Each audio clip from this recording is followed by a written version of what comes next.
procureur de la République de Nantes qualifie lui-même d'hors norme l'affaire Troadec. C'est une affaire à la fois effroyable par les faits et par la violence. C'est une enquête XXL de 4 ans. Et puis c'est une histoire qui convoque le passé, puisqu'elle a fait surgir un pan de l'histoire qu'on connaissait mal, l'évacuation de l'or en 1940, l'or de la France par le port de Brest. Et ça a donné évidemment un côté très anachronique, voire sulfureux à cette affaire, puisque le principal suspect a évoqué un mobile de détournement de pièces et de lingots d'or qui aurait été un héritage familial.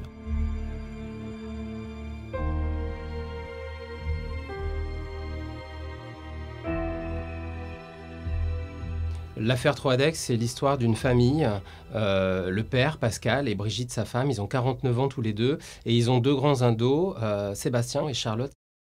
Ils ont disparu la nuit du 16 au 17 février 2017. Ils vivaient à Orvaux, c'est à quelques kilomètres du centre de ville de Nantes. C'était ce qu'on appelle une famille ordinaire.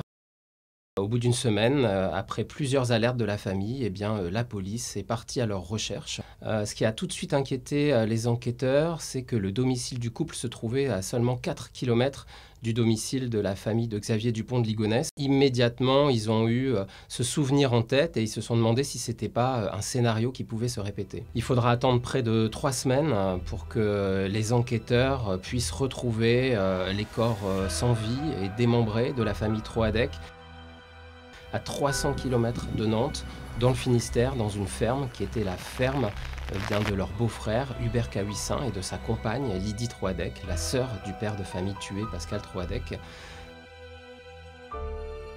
C'est un couple qui s'était isolé depuis plusieurs années.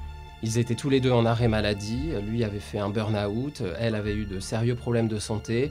Et avec leur petit garçon de 8 ans, ils s'étaient isolés, un peu retirés du monde dans cette ferme du Finistère.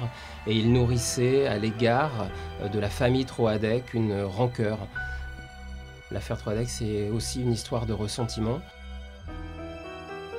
Hubert Cahuissin s'est introduit à leur domicile la nuit du 16 au 17 février 2017. Il dit qu'il est venu pour s'emparer d'un double des clés pour pouvoir revenir et trouver des preuves de leur enrichissement, trouver des preuves de cet or qui, selon lui, ils auraient détourné. Sauf qu'en pleine nuit, en s'introduisant dans leur domicile, il a réveillé le couple qui est descendu. Il s'ensuit une scène dont on ne connaît pas exactement toute l'authenticité, mais en tout cas c'est une scène de grande violence qu'il qualifiera lui-même de furie, une bagarre, une succession de luttes individuelles, et les 4 membres de la famille Troadec ne s'en relèveront pas.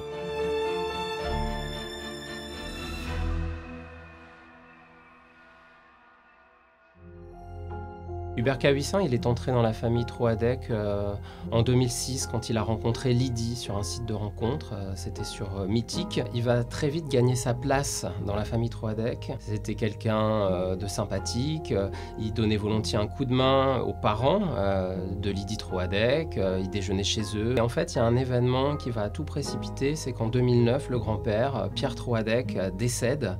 Et c'était le patriarche. Et il y a une place à prendre, et progressivement, Hubert Cahuissin va encore gagner en influence dans cette famille au détriment de Pascal, le fils aîné. Et il y a une opposition qui va se dessiner, la famille va se déchirer comme s'il y avait 2 clans.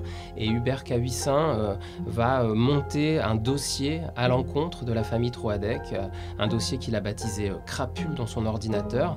Et en fait, il essaye d'accumuler des preuves de leur richesse supposée. Il va traquer tous les signes de leur train de vie. C'est pas des gens dispendieux, c'est pas des gens qui mènent grand train. Hubert Cahuissin vit avec cette conviction qui se double d'interprétations, de suppositions. Et un de ses avocats dit dans mon livre, il s'est monté un film pendant des années et il a manqué de gens autour de lui pour lui dire arrête tes bêtises. En tout cas, les nombreux psychiatres qui l'ont expertisé au cours de l'instruction ont tous diagnostiqué une altération de son discernement au moment des faits. Ils disent qu'il était dans une paranoïa délirante, dans une fixation délirante, vraiment une idée dont il ne pouvait se débarrasser. Et c'est ce qui aurait conduit à cette incursion au domicile des Troadec et à cette scène de violence qui a suivi.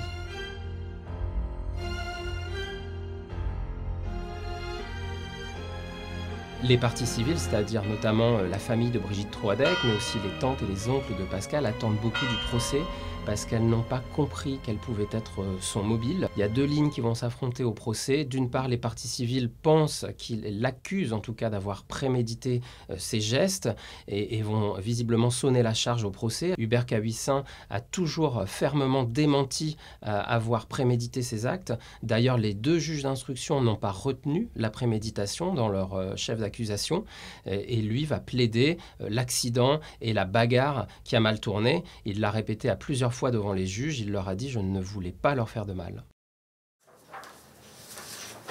Je pense qu'il ne faut pas regarder cette histoire simplement comme une nuit terrible, sanglante et glauque de février 2017. Il faut la regarder dans le temps long. Moi, je pense que l'affaire Troadec, elle s'étale sur presque 10 ans et c'est une décennie de détérioration des relations familiales. Pour moi, une des clés de cette affaire, c'est la psychologie et une des clés de ce procès, c'est la psychologie. On plonge vraiment dans toute la complexité humaine, dans tous les ressorts humains, que ce soit l'observation, la haine, la jalousie. Je trouve que cette affaire, comme dans d'autres faits divers, elle nous pose aussi des questions à nous-mêmes. Qu'est-ce que ça éveille en nous? Est-ce que moi aussi j'ai pu avoir des regards en coin pour des membres de ma famille, pour une cousine, pour une tante, pour un frère? Est-ce que moi aussi j'ai pu observer le train de vie des autres et quelque part me comparer à eux? Je pense que si cette affaire a autant marqué les Français, c'est parce que le principal suspect est dans la famille et que ça nous interroge tous.